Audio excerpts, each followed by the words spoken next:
Being the official writer for Lakme Fashion Week and the Wills India Fashion Week, and even the Bridal India Fashion Week, and most of the fashion weeks which happen in India, ma'am has always made it a point to love the writing, always made it a point to write about the interesting elements and details that are seen in the fashion shows that are there on these ramp shows. Wildly traveled all across the world, ma'am has modeled for many international fashion shows. Ma'am is a journalist, a columnist, and is undoubtedly one of the finest writers in India. Thank you, ma'am, for accepting our invitation to be on this live session.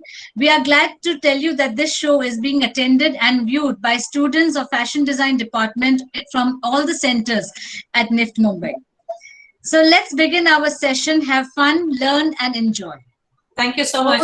Yeah, that was so sweet and wonderful introduction for my work.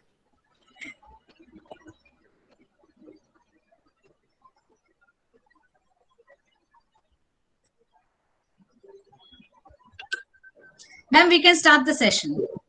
Yes. Shweta is handling it. Shweta? Yes. Hello, ma'am. Hello. Yes. Welcome, ma'am. It is seriously, I think Pradisha ma'am has set the tone to introduce you, and I can probably sit here and say from my orientation almost 17, 18 years ago to present day, your charisma still inspires us every day. So we look forward to probably hearing from you what stories you have today, and probably later on we would want to talk about our favorite snippet from the book that you've written recently. That'll be great. Yes. So well, would you like to start by asking me something so that I can start the ball rolling? Yes, ma'am. Probably like in terms of when you started off with the whole book of writing fashion music, and you've written, probably you've had more than 40 years of experience with this industry, taking up different caps and adorning different caps, from being a model to a designer to a journalist. I mean, from where did the whole idea of writing this whole musings and all come up, probably of putting it together with such a humorous manner that any layman can look at the book and probably understand what fashion industry goes about to it? Well, Shweta, actually, this is my third book, as you must be knowing. And yes, each book that I have done is a different type of book. The first book which I did was called Man's Style. It was about menswear and how to dress for men. That was in 1987. The second book, which was in 1994, which was called Fashion Kaleidoscope, was the history of fashion from 1960 to 1990. So one was menswear, one was the history of fashion in India. Now the third book is completely different from all these books. It's a humorous take on the fashion, beauty, and film world. And it has these little stories which are slightly exaggerated, but if the reader looks deep into, you will find the message in the middle of the lines. So I'm sure all the people who have read it have found that there is a message. It may be funny, it may be humorous, it may be tongue-in-cheek, saucy, sarcastic, but there is the little message to let you know what is happening in the fashion and beauty and film world. So that is how these three books have come about. But they're all three different types of books. True, ma'am. They're very different, and this one was a very fresh take. And I think in present time of pandemic, it really brings a smile on your face to read something about it when there are continuously so many negativity going around us, especially with the fashion industry. I think this was very interesting, and we couldn't keep the book down. When we started off reading the whole book, we continued one after the other, and each of the snippet is a very small conversation also. So it's a very quick read, and we loved it. I also wanted to ask, which one of those was your favorite part of the whole book? Yes, I've been asked this question very often whenever I have had a discussion, and I would say it's like a mother who has 3 children or 4 children. She loves all 4 of them. You can't say I like this child better than this. So I've written these 51 stories, and I love all 51 of them. So I'm so glad that all of you have enjoyed it. And the reaction that I've got is quite interesting. Like you and Patricia said that you couldn't put the book down and you had to finish. So that is the reaction I've got from many people who have started it and finished it in one day. And then I've got a reaction from people who have said they keep it by their bedside and read one story at a time and laugh and go to sleep. So I feel that, you know, if I brought some humor into people's lives and made them happy by reading the book, I think I've achieved my goal. And that's enough of a compliment for me. Thank you. Seriously, I mean, I so can relate. It is such a good idea, probably, to keep it at the bedside, and before going off to sleep, have that one positivity of the day that you really want to take back to your bed. Wonderful one. I probably, when I was reading through the book, the one part that I really enjoyed was, I mean, there are so many of them, but in terms of, like you said, there's a message, a hidden message in all of them. The one that I really enjoyed, probably I would want to read out that a little, and probably I'll just try to say what I took out the meaning from. Maybe you could probably shed light on how, what were your thoughts while penning it down? Yes. This story goes as playing safe. It starts off with, these days when one takes part in fashion weeks, one has to be a versatile designer. So why do you say this? See, if you can't get selected in one category, you must be immediately ready to switch to another one. Yes, you're right. That would probably show your creativity is limitless. But don't designers often select the particular genre that matches with their design sensibilities? That was done years ago, not anymore. Now a designer is like a magician or a quick change artist who can dream up any kind of collection. That is amazing. It is always good to play safe. So, what are your plans for the forthcoming fashion weeks in the country and around the world? Well, I applied for the Horwitz Spring Summer Fashion Week in the startup category, but got rejected since I started a decade ago. Oh dear, that must be very sad and disappointing. So, what did you do? I immediately applied for the attention seekers segment, but there too I could not get in as they felt my collection was not striking enough to get attention. My goodness, you must have been so disheartened by that. Not at all. I at once went to the Unstyle Fashion Week where I applied for the Melange segment of the shows and was welcomed with open arms. They loved my concept of presenting a mishmash of clothes, which I did by pulling out pieces from my previous collection spanning 10 years. Now, that was a very smart thing to do, which has obviously brought you instant success. I know these fashion weeks operate, so I am ready with different concepts and lines that will suit the whims and fancies of the organizers. Very sensible of you to take it so well and not be disappointed. Next month, I am taking part in the Equatorial Fashion Week, which will be held exactly where the equator runs around the earth. That sounds like a wonderful event. So, what will you show there? I thought of going very wild with my clothes using animal prints and weaves, but got rejected since they were looking for some flora instead of fauna. Oh, that is sad. So, then what did you do? I quickly changed the collection to what they wanted and created a line designed from all the leaves and plants that are available along the equatorial belt. That is so fantastic. You are a design genius. Yes, they loved it so much that now I'm the grand finale of the Equatorial Fashion Week. I'm glad I have the intelligence and patience to think quickly on my feet. You not only think quickly on your feet, but you have the magic in your hands and a brain that moves faster than the trends in fast fashion. So this was the small story that is there, and somehow I really connect with that particular this story because it talks about a lot of things for me.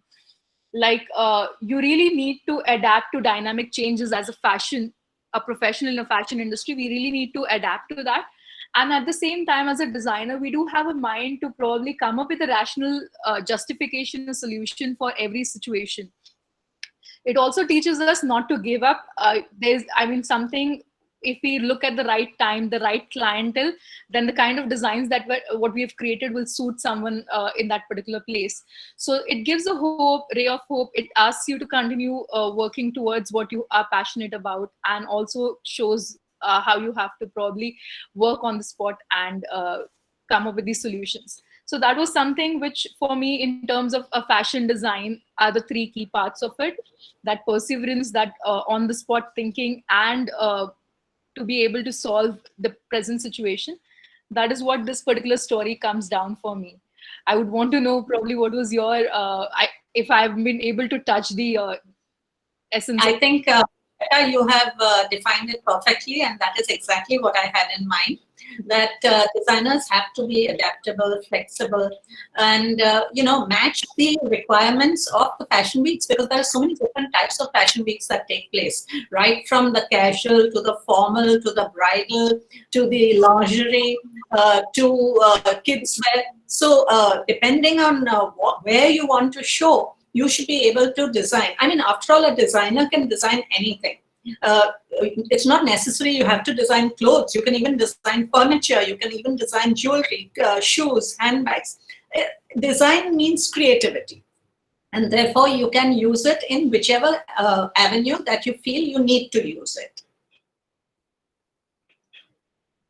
So true, ma'am. So, I mean, every story inspired us, and we have so many students with us who also have gone through the book and wanted to share their part of the book that they've liked.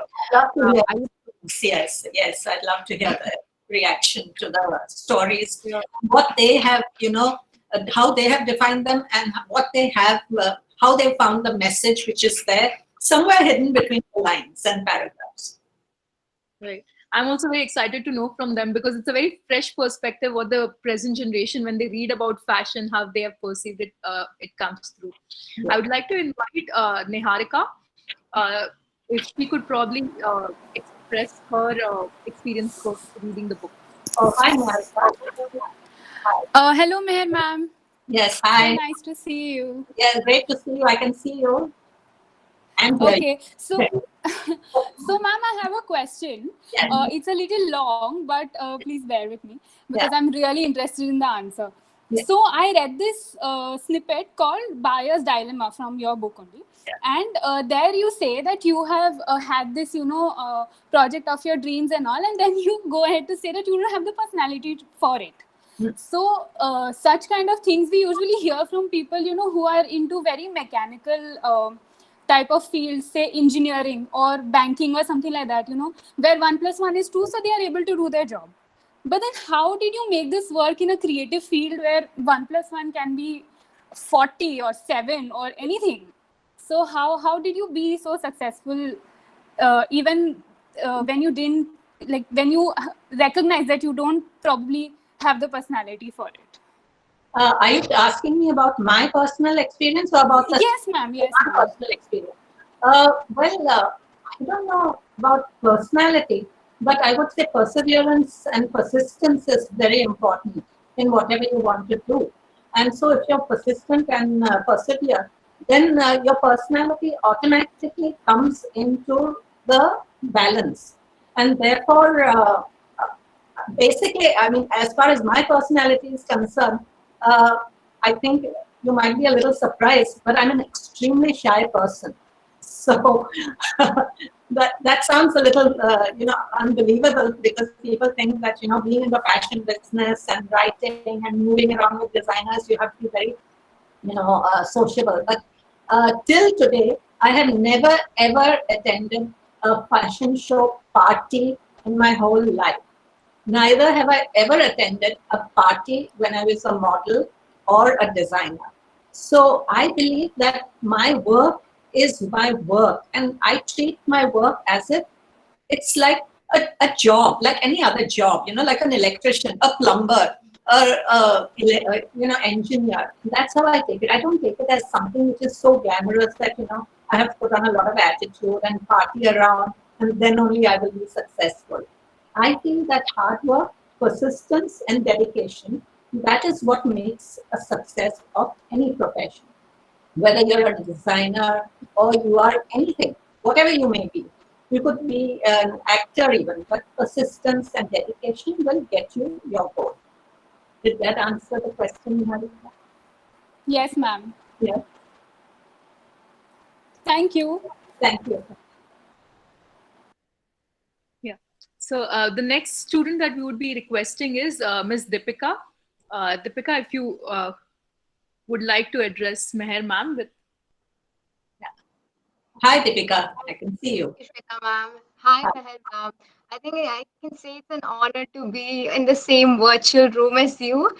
Thank It's you. so amazing to talk to you in real life. Yeah.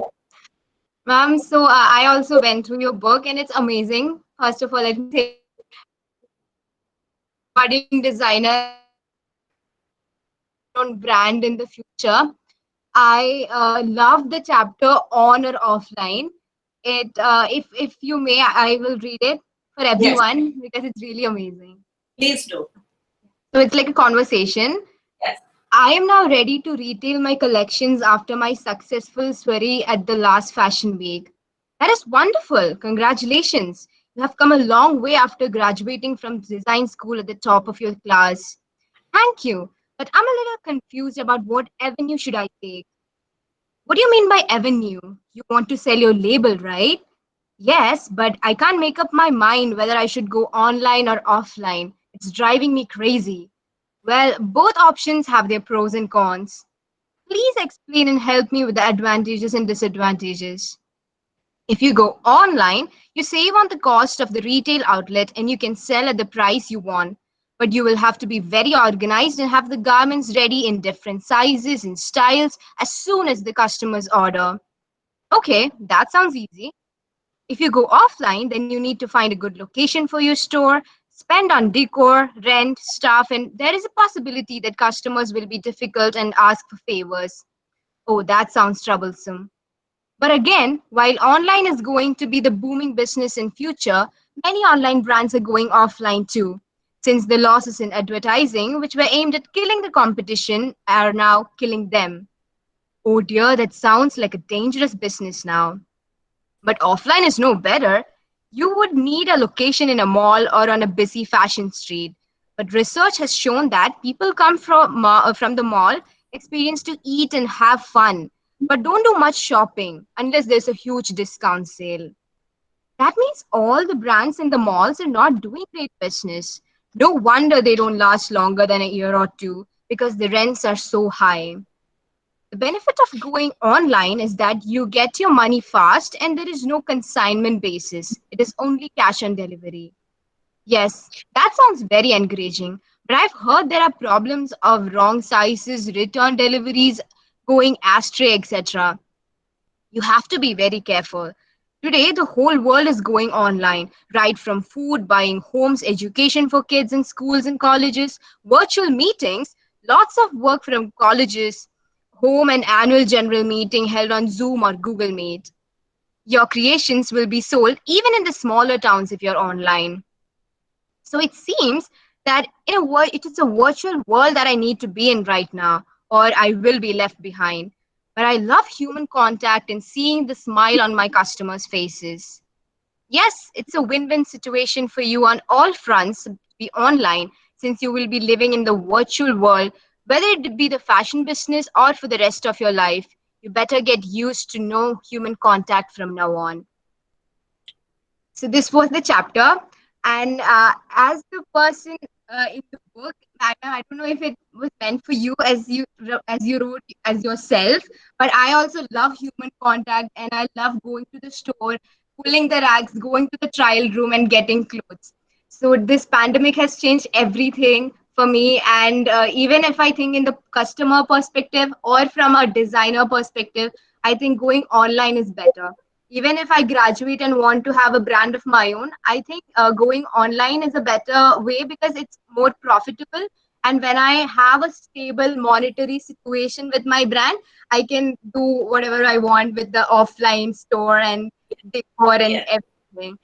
So I yes, think yes. this was a huge doubt I had actually. So this chapter really helped me solve it in a very layman language way. It doesn't have huge fashion terms or anything. Anyone No, can read it and understand. it's very simple. My language has always been very simple. I don't use, big words from the thesaurus or from the, dictionaries, because Yes, I ma'am. want to understand what is written.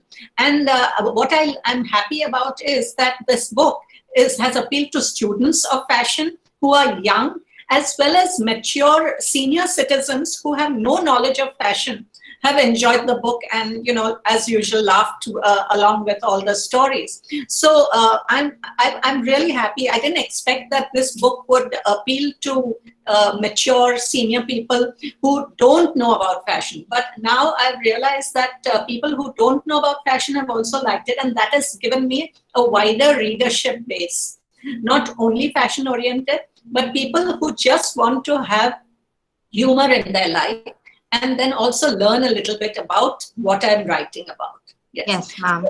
So this chapter was actually conceived with the present situation which is taking place in the country and in the world, and to help make you understand that we may have to be virtual for a long time now. Though I also miss, meeting. I would have loved to be with all of you physically and, sat in the institute and chatted with you and all that. But at least now we do have a contact, even if it's virtual. Very true, ma'am. Thank you, ma'am.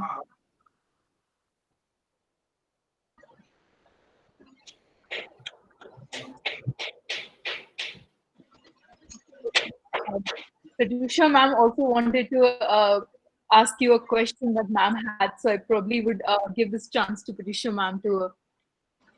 Thanks, Shweta. Ma'am, the book was like, I don't know, we laughed, we called up each other and laughed about, so many things. I think we laughed the most on this topic, which was called crazy categories. And that was, I mean, it just blew us off. Okay, I would just like to read a couple of, and I will not read the whole chapter, but maybe a couple of excerpts. Earlier, they were just awards for the best actor, actress, picture, direction, and a few other categories. Now it's best pair, best warring couples on screen, best favored newcomer, crowd puller, tragedy queen, beautiful male star, handsome female actress, best in a gown, smartest in a lungi, cutest comic on screen, and the categories are unending. I mean, I mean, so it kind of came through that, you have actually caught the gist of what is happening today in the show business. There was a time earlier, I'm sure you would be best to tell us about how performance art or performing or show business was a lot to do with talent. And can you tell us like how it has and how it is now, where we have changed our perception, and it is so short-lived. It is more of a fad than what it was earlier. So ma'am, if you could just shed a little light on that. Well, I'll tell you regarding this in connection with the beauty business. And since I was in it, so I'll be able to speak about it. In the beauty business, there was the first winner, second and third.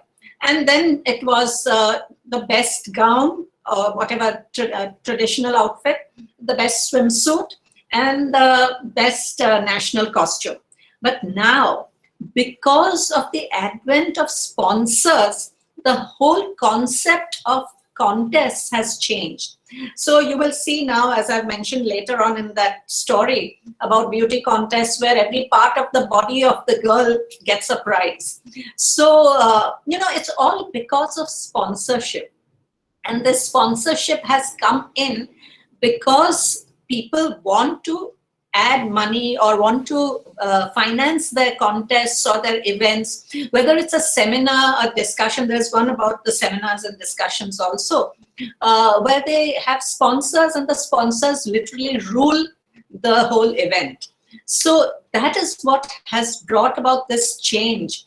So obviously, if you have a contest which is for film stars or film awards, again, the sponsors are very much over there, and therefore they rule the categories.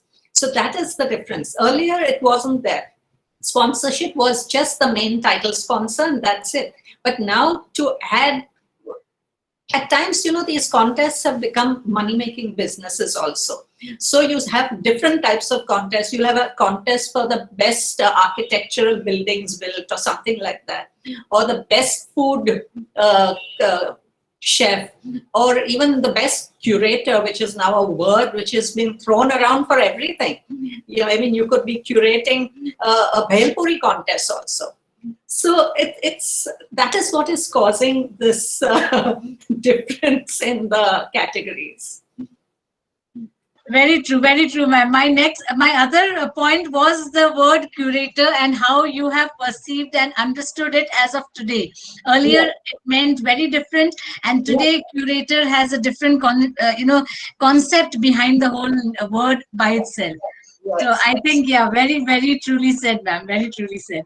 Thank you so much, ma'am. It really, I love the chapter because it kind of made, it was me talking to myself. I said, oh my God, I tell myself this so many times, but now someone else knows about it also. So it was a very nice chapter to, go through. And very rightly said, ma'am, sponsorships do rule the event, mainly because of the finances that they are actually, sending across, and the manner in which the organizer would like to portray the event.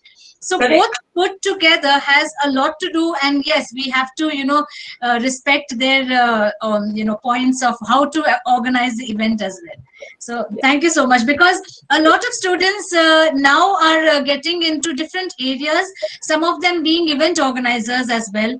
A lot of them are getting into styling, art direction. So these are points that really will help them to remember. Although you have made it so easy for us to understand, but it will be at the subconscious mind that yes, we have to look into these aspects when we are working in these areas. So definitely, ma'am. Thank you so much. Thank you. Seriously, when you read out, it actually gave me those points which ma'am was mentioning, that our society is evolving so much, the culture has changed, and that is now reflected in the fashion also, that how things are overall, how we are connecting and responding to all of the things around us. So interesting. Next, I would probably invite Miss Tanya, if she could probably share, based on the reading through the book, what she had in mind. Hi, ma'am. Hi. Ma'am, so there was this story, which I think it was not limited to fashion designers. Like, it was for everyone. It was Fashionably Ungrateful, if you remember that. Obviously, you do. You wrote it. So, like, I won't read the story. I'll give everyone the gist of it, like what it was. So this is about a mentor and a designer. And in that, it's like the mentor is very helpful to the designer. Like, he's providing him with his factory to work on his collection. He's giving him an apartment. He's financially supporting him every time. And then suddenly one day the designer, he decides to leave the city. And so the mentor still, he doesn't say anything. And then when the designer moves on in his life, so there's a recession in which now he has to work as a job for other designers. So the message I think in this is that our relation with our mentors is just like our parents. Like, they teach us things, they help us grow, and when, like, once our time is there, they set us free to do our own thing in our lives. But that doesn't mean that we forget all the love and support that they have shown us. It is very easy for us to make new friends and build new relations once we're already successful. But the people who have supported us when we were nothing, and who have been with us through all our ups and lows, so those are the people who genuinely care about us and want to see us succeed. And we should not forget about them. We should forever be grateful to them. That's what I feel. Also, ma'am, your style of writing in this book, it is so different and so engaging. It was just an amazing read. Like, personally, I am such a person, I don't read much books and I cannot read it. I just get distracted so easily. But this one, it's like, it has short stories. So I'm that person, as you mentioned, like, I would keep the book in my nightstand and then every night I would read one short story and sleep. It was just an amazing experience. Thank you, Tanya. I'm so glad you enjoyed it. Yes. In fact, one of the institutes, one of the students told me that she never likes to read anything, and that she was asked to read my book, and she actually finished it from start to finish in one day. So that was really a compliment that I cherish, because if someone doesn't like to read at all and then reads this book, then I think I have achieved my goal. Ma'am, it is a perfect book for the people who don't like to read, because it has short stories, like something you can read every day. Good, good. I'm so happy to hear that. I'm so happy. Thank you. Thank you, ma'am. So, such a wonderful thing, ma'am, that you've actually touched up fashion from such different perspectives, from a buyer's perspective to probably moving down and talking about mentoring new designers and upcoming talent to fashion weeks. It's such a versatile book that you've written, ma'am. We have another student who is wanting to talk about her perspective about the book. May I request Miss Bettina? Hello, ma'am. Hello, Bettina. It's such a great honor to interact with you, ma'am. Hi. So I just wanted to say that I absolutely loved your book, and it had such good messages in it. And one chapter that I guess almost everyone could connect with was self-sustaining, because since we have sustainability as one of our subjects as well. So it talks about how designers interpret sustainable fashion. And it is something like a sad reality, because designers are either unaware about it, or they're not able to follow it because of the increased cost of, say, labors, raw materials, etc., or they've not considered about it. So I wanted to ask your opinion if you've ever come across designers who just follow sustainable fashion for the sake of fashion weeks, but in general are not considerate about it. I feel right now, in the recent times, the word sustainable is really used all over the place, and it's used at times indiscriminately. People feel, there was a time when organic was a great word, and people used it all the time. My collection is organic. My collection is organic. Yes, ma'am. Now, this new word sustainable is the fashion word of the season. And everyone puts sustainable fashion, sustainable fashion. But if you look at Indian textiles and Indian history of fashion, Indian fashion has always been sustainable. It has not been brought forward. Our khadi, our handlooms, our crafts, our craftsmen, our embroiderers, our weavers, they've all been sustainable. So there is no question. This is nothing new. In fact, I was talking to one of the weavers and I asked him about this word sustainable. He said that ये शब्द तो अभी आया है, लेकिन पहले से ही हम तो sustainable है, which is quite true. So the word sustainable has to be really sustainable right from seed to the rack. And if you're just using it as a fashion item, as if you're putting a frill on a dress and saying it's sustainable, then I don't think that is right. But there are a lot of designers who are really doing great work in this section of sustainability. And they are really genuine.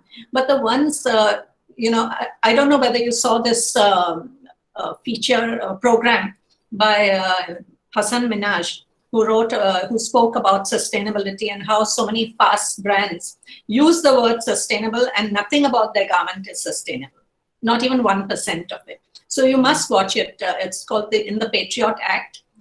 He's got this program on Netflix. It's about sustainability in garments. So that's why this word is really misused at times. And that is the message I was trying to get to the reader, that sustainability is a great thing, but you have to do it from start to finish, and not just for the word on the tag. Okay, Bettina? Yes, ma'am. Thank you. So wonderfully said, ma'am. Actually, in present time, we are seeing so much of greenwashing happening, and people are using this sustainable word for marketing purpose. But there are some actual genuine heroes who are doing such beautiful work right now. And they're celebrating India overall on the global platform with the kind of work that they do. Yes, yes. We really need to commend them for the efforts that they're putting. We have one more student, Diksha, who is also very excited to talk to you about her experience with the book. Diksha, can you join us? Hello, ma'am. Good Hi. evening, ma'am. Ma'am, in one of your chapter from the book, it had like a chapter called Extraordinary Inspirations, which you talk about, right? So what do you think, like you write there that my collection is going to be really out of the box. I don't want to create something which is from 60s and 70s. It should be really new, never seen before. And you talk about cabbage couture, something which is really wild. And you would love to see people walking as vegetables, models dressed up as cabbages. So my question to you is like we as students, like when we study right in our college life, we prepare for the industry, how the industry works, and most of our times our work is influenced certainly by what is expected from us in the industry. So what do you think? Should we go really wild with our inspirations? Like if I want to create something really vague and unimaginable, which is not there, should I create that, or it should be something which is industry oriented again? Diksha, Yes, I ma'am. say that you have to have a fine balance in your collection. It should be wearable, which is very important. It should be affordable, which is very important. And it should be saleable, which is very important also. But your inspiration and your collection has to have some connection. Because, you could have an inspiration and then the collection comes out and you wonder, where is this? Or very often, I've heard designers make a collection of whatever they want to design and then say, what shall I call it? What shall I say was my inspiration? And then they go crazy and think of something that is so unbelievable that there's no connection between the two. So either you make a collection and say, this is my collection, there is no inspiration about it, or you have your inspiration and make sure that there is some line, connecting the inspiration to the garment. But keeping those 3 points in mind, that saleable, wearable, and affordable. Does that Yes, help? ma'am. Yes. Most of us as students stay confused a little bit about in these lines, like how should we go with it. Thanks a lot, ma'am, for answering. Your graduation collection obviously has to be full of creativity because that is the only time you can really go crazy and wild and show what you want to show. But when you come into the industry, into the market, you have to sell. You're not making museum pieces which are going to be just displayed. So you have to follow the practicality of a collection and what the buyers want. Okay? Yes, ma'am. Thank Okay. you, ma'am. That actually was a very important snippet for the young designers, because many a times when we are mentoring the students also for their design collection, what we see is that they spend so much of time thinking that the inspiration has to be so extraordinary that the whole execution gets somewhere lost. I think that is what maybe I think I'd read Manish Arora also mention, that I can get inspired by anything, but the execution is what is important. So that is something very beautifully the way you've touched that topic, ma'am. Um, we again, Padishra ma'am has come up with more. She really has loved the book. I mean, if we could go on, I think, for a couple of hours with the things that we have and cover all 51 if we get a chance. Yes, very true, very true. Ma'am, last question for our session today is on the social media handler chapter. Yes. Because that's something which is so very important in today's time. Everybody, you can't name a person on this planet today, a human being on this planet who does not connect with social media. It's a very important element because more so because of the pandemic, and we are all left disconnected physically with everyone. So definitely this has a very important point.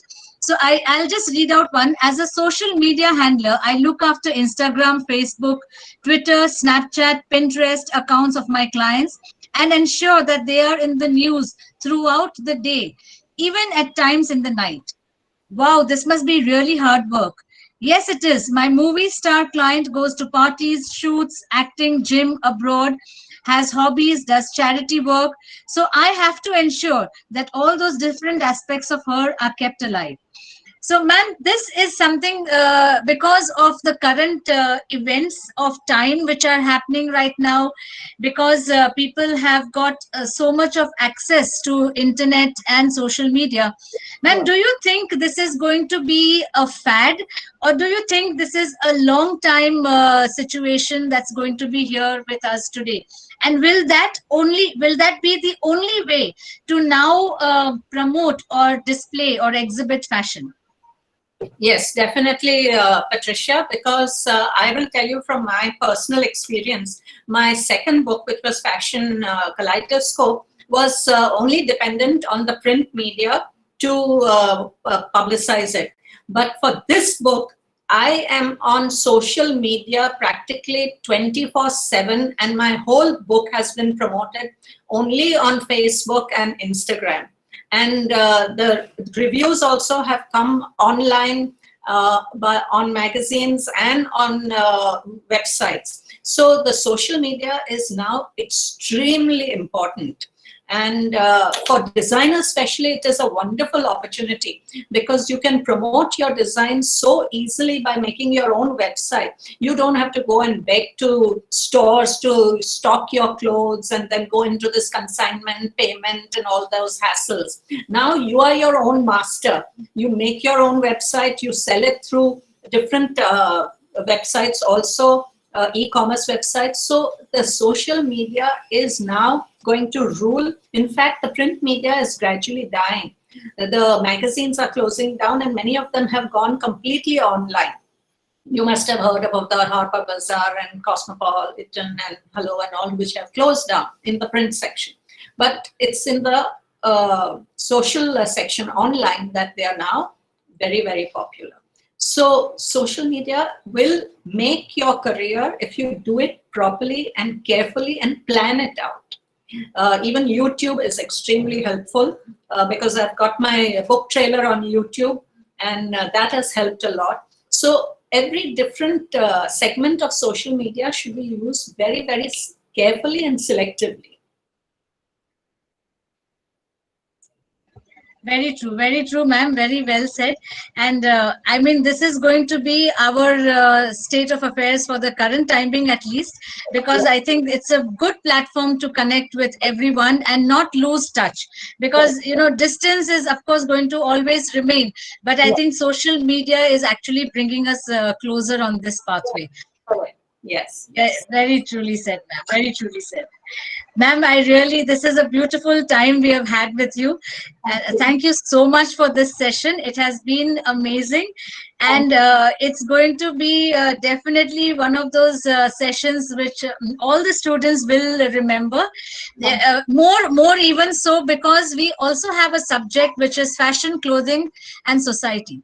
Now, this subject, fashion, culture, and society, and this subject is so relative to the book, because when you think about our today's fashion culture, you can open a chapter from the book and actually relate to it and see the situation, the condition that we are in right now. So anytime, if we talk, be it we talk about social media, sustainability, which is a very, very big word in fashion today, and we have to be someone who is going to work towards it and not against it.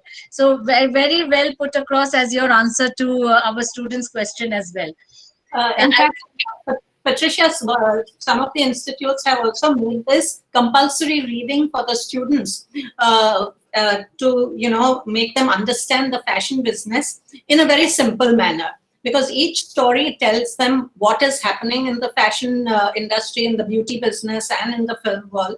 And it's become now a compulsory book to read in their syllabus and curriculum. That's nice. I think we will also tell our students that they should all, you know, although most of them were reading it and have read it as well. So we will definitely, you know, make that a point. I hand the mic to Shweta. Thank you, ma'am. Actually, the best part of today's session was that through simple conversations and discussions, there were so many important learnings and lessons that the students have learned about the fashion industry that you would not even realize that there's an lecture going on and they'll not find it, okay, there's going to be a presentation and all, and still they get to learn about it. So yeah, we'll definitely take that up. I think maybe if there are a couple of them who have not read it, with the discussion itself, they'll be intrigued, and by now I think they would be already searching for a Kindle edition or placing an order to get their hands on their own personal copies by now. Thank you so much. Actually, in words of probably, yes, ma'am, please go. No, I was just thanking you both, Patricia and Shweta, and the students also for making it so interesting for me. No, thank you so much, ma'am. Actually, it reminds me of a quote that I'd heard from writer William Arthur Ward, where he says that feeling gratitude and not expressing is like wrapping a present and not giving it. So we at NIFT are always very grateful for your support that you've shown over the years. You've been there at the first day of the students as a part of orientation program. You've been there at the last step of theirs at the institute, encouraging them, giving out the award, pushing in for the innovation. So you've always been there with us at every moment, and we thank you so much for such an enriching experience that we had today. Thank you so much. Pleasure for me to be always connected with NIFT and the NIFT students and the NIFT faculty. Thank you so much for inviting me. Thank you, ma'am. Thank you. Thank you, dear students, for joining in as well. Thank you, Patricia. Bye, Bye Asha. Great seeing you online. Bye, Meher. Thank you so much. Very stimulating session, and it reminded me of the snippets when you wrote earlier, and in your blog. And I remember